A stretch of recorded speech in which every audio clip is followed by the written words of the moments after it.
A great big hello to all my students tuning in at home or in study hall or in the cafeteria. Hopefully, not while you're driving. But today we're going to talk about how to draw Lewis dot structures for simple molecules. Okay. Now, we've already talked about the concept of the Lewis dot structures and how the dots symbolize the valence electrons around each atom. And we've looked at how those electrons can interact and be shared to form single bonds, double bonds, and triple bonds. That was in a previous lesson. You can go back to lesson number 1 if you want to take a look at that.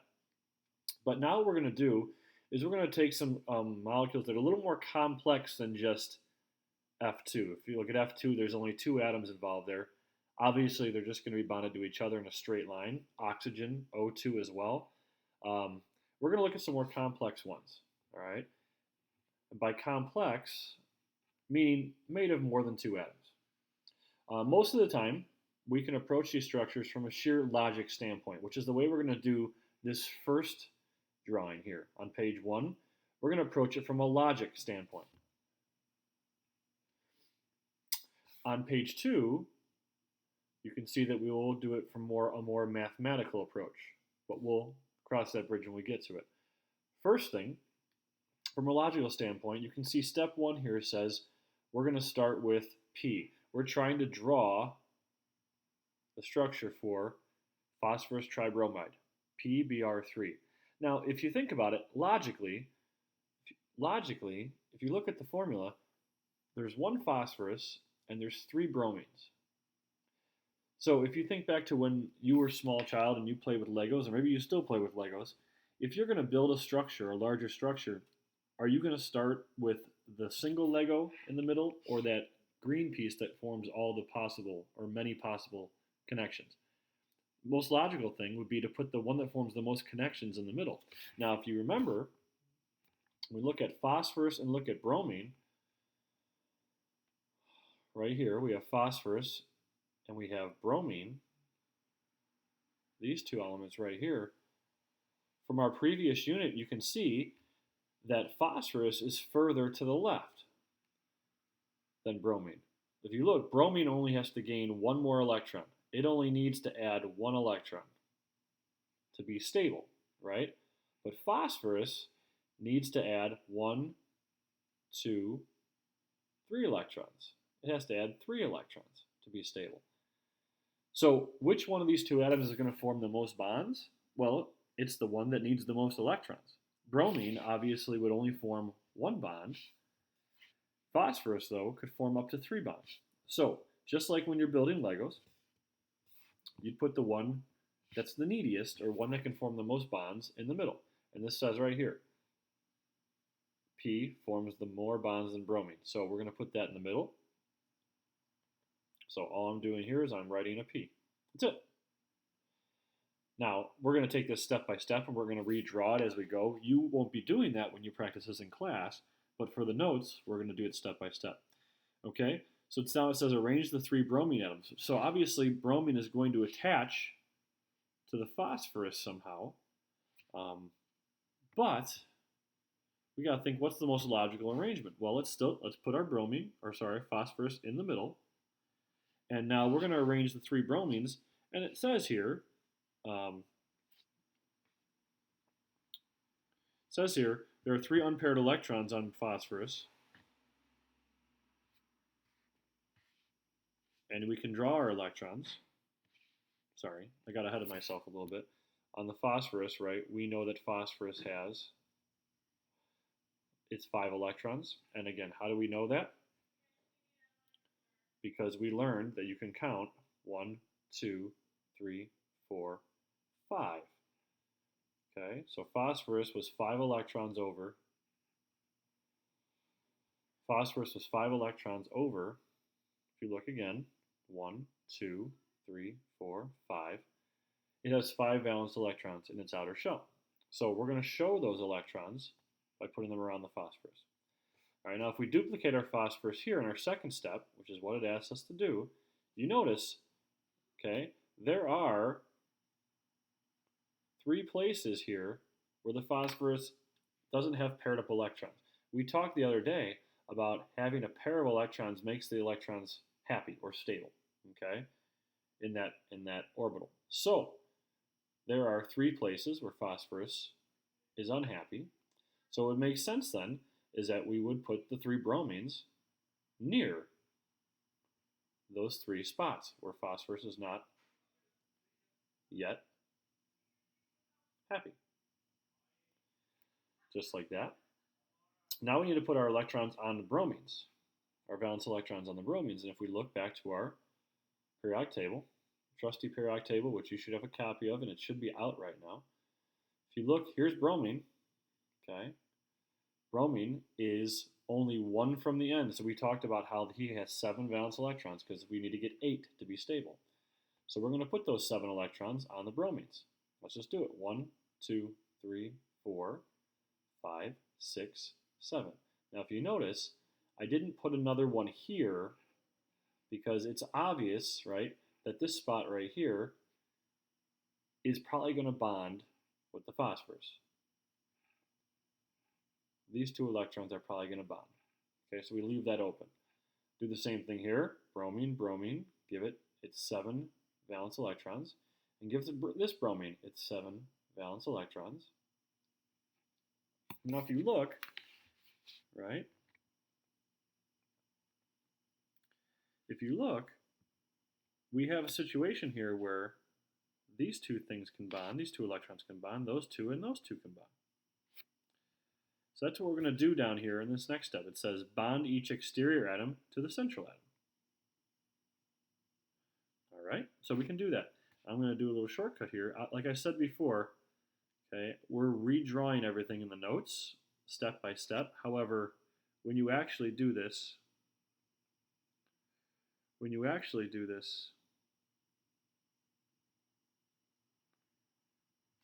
in your homework, okay, you are not going to keep redrawing everything. So if you look here, these can bond, right? So I'll use a different color for you. Show that these 2 are now bonded. These 2 can form a bond, and these 2 can form a bond. Remember, 2 electrons that are shared between 2 atoms becomes a single covalent bond.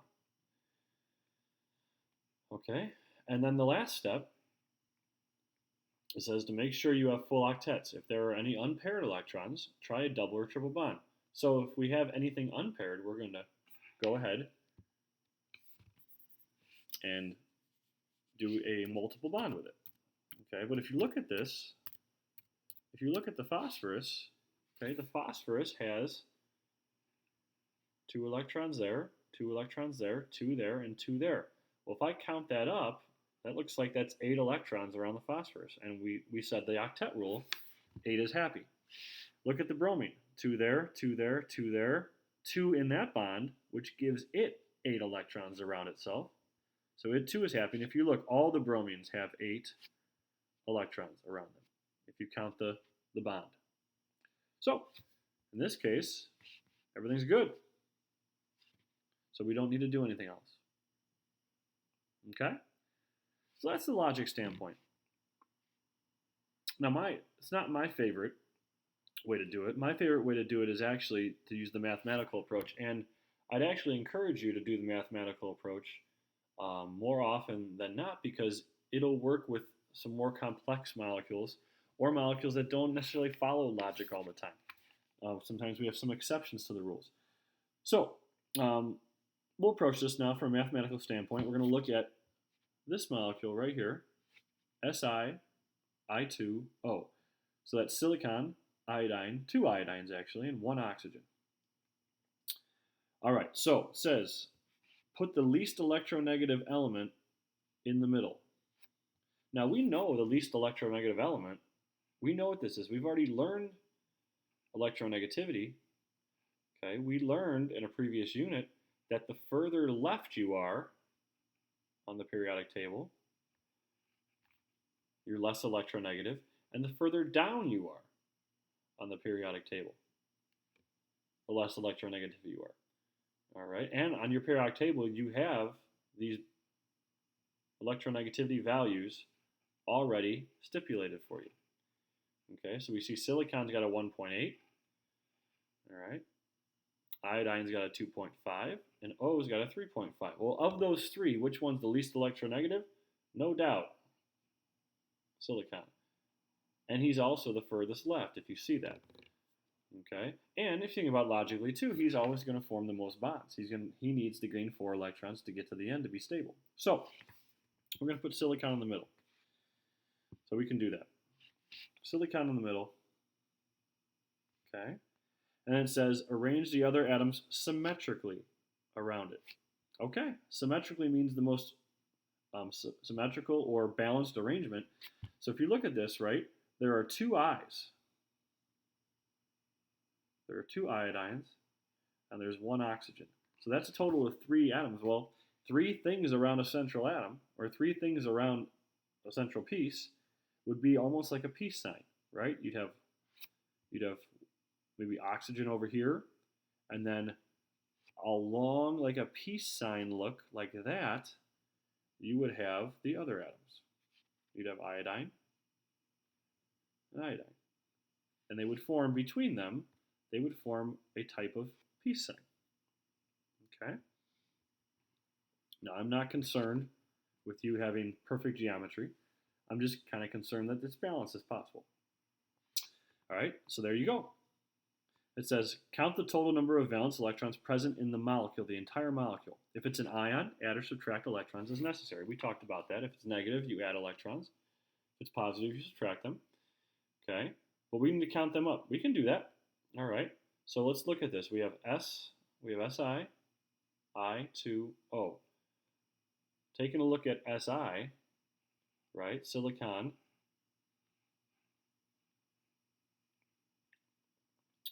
if you look at the periodic table here, right, silicon has how many valence electrons? Well, if you look, right, it needs to gain 4 to be stable, so it must have 4 valence electrons to get 8. Oxygen needs to gain 2, right? So it must have 6 valence electrons because it needs to get 2 to get 8. Iodine only has to gain 1 electron. So it must have 7 valence electrons. Remember, we always want to get to 8, the octet rule. So knowing that, right, I know that silicon has 4 valence electrons, right? I know that iodine has 7, but there's 2 of them, right? So it's times 2. And then oxygen has 6. So add those all together. 4 plus 7 times 2 is 14, so 4 and 14 is 18, plus 6 is 24. So I have 24 total electrons I need to account for. Okay, good, easy enough. Now it says, draw a single bond from the central atom to each of the exterior atoms. So basically it's telling you, take this original structure here, right? Take this original structure, and then simply bond them. All right, can do that. So we're going to form a bond, and a bond. Okay. So now let's look at my electrons that are left. If you think about this, right, I just added 2 electrons here, 2 there, and 2 there. Agreed? Pair, pair, and pair. So I just added 6 electrons. So I took 24, and I added 6 to it. So now I'm talking about 18 electrons left. Okay? 18 of my 24 left. So, next step says, add lone electron pairs to the exterior atoms in order to give them all full octets. Okay, so I'm going to add lone electron pairs to the exterior atoms to give them full octets. So let me take my original drawing. Again, I'm duplicating it simply because we're going through notes step by step. You don't have to keep copying this down when you do the homework, or the in-class work rather. So here, right now it's time to add electrons to give things octets. Well, let's look at my exterior atoms. Right now I've got 2 electrons right here. I've already got 2, which means I need to add 2 more for 4, 2 more for 6, 2 more gives me 8. Do the same thing to the iodine. I've already got 2 here, right? So 2 more is 4, 2 more is 6, 2 more is 8. And then oxygen. I've already got 2. So 2 more is 4, 2 more is 6, 2 more is 8. Now if you look, all 3 of my exterior atoms have 8 electrons around them. And I added 6, 6, and 6 to do it. Okay. So now if we look at go back to our tally, we have 18 now, minus 6, 6, and 6 leaves me with no electrons left. I put all my electrons on. Okay? All right, let's stick with it here. If you still have any electrons left, add lone pairs to the central atom until all electrons are accounted for. Well, turns out here, right, they're all gone. So this step doesn't apply to this particular atom or this particular molecule. It may in the future, but for right now it doesn't. Okay, so I'm out of electrons. So then the very last step is you have to double check and make sure all atoms have an octet. If not, then you're going to move a lone pair toward the central atom to make a double or triple bond. Okay, so now let's take a look at this. All right, if we go back, if we go back to our drawing right up here, and we look closely at it, we already said that iodine was happy with 8, and this iodine's happy with 8, and that oxygen is happy with 8, and that was great. But if we look at silicon, silicon's boasting 2, 4, and 6. So silicon is actually not stable. Silicon needs 2 electrons. All right, so he's a little unhappy right now. We got to fix that. So the steps here says if it's not full, the central atom is not full, try moving a lone pair toward the central atom. So now take a look here. Could a lone pair move towards the central atom? Sure could. Sure could. So we look at the one who's most likely to contribute a lone pair. That would be oxygen, because it can form multiple bonds, right? Iodine can't form multiple bonds. Let's take a look at our periodic table. If we look at iodine's place, right here, he only needs to gain 1 electron, right? He only needs to gain 1 electron, which means once he forms a single bond, he's done. He's happy, he's stable. But if you look at oxygen, oxygen can form its 1 bond, but they can also form another bond. It can gain 2 electrons if it needs to. Okay, so oxygen is the most likely. Now, it's kind of a neat thing. You just kind of visualize one of the lone pairs moving itself into the middle, like that. Show that again, right? Silicon calls up oxygen and says, hey, buddy, oxygen, I know that you're happy with your 8 electrons, and I don't really want to steal them from you, but if you would be willing to just kind of move that pair between us so that we can kind of share it, that would be great. And once that happens, right, this then becomes, that lone pair that moved there becomes a bond. And you end up having a full octet on the silicon. Okay? So that's just 2 examples. The first example was us just thinking, okay, who's the neediest? Let's put him in the middle, right? Give him all of his electron dots. Let's put each of the bromines in the spots where phosphorus needs help. Okay, and let's go ahead and bond those bromines. And let's make sure everyone has an octet. And we were done. The second one was, let's arrange everything as symmetrically as possible. Let's count up our total valence electrons that we're going to have to put on our drawing, which was 24.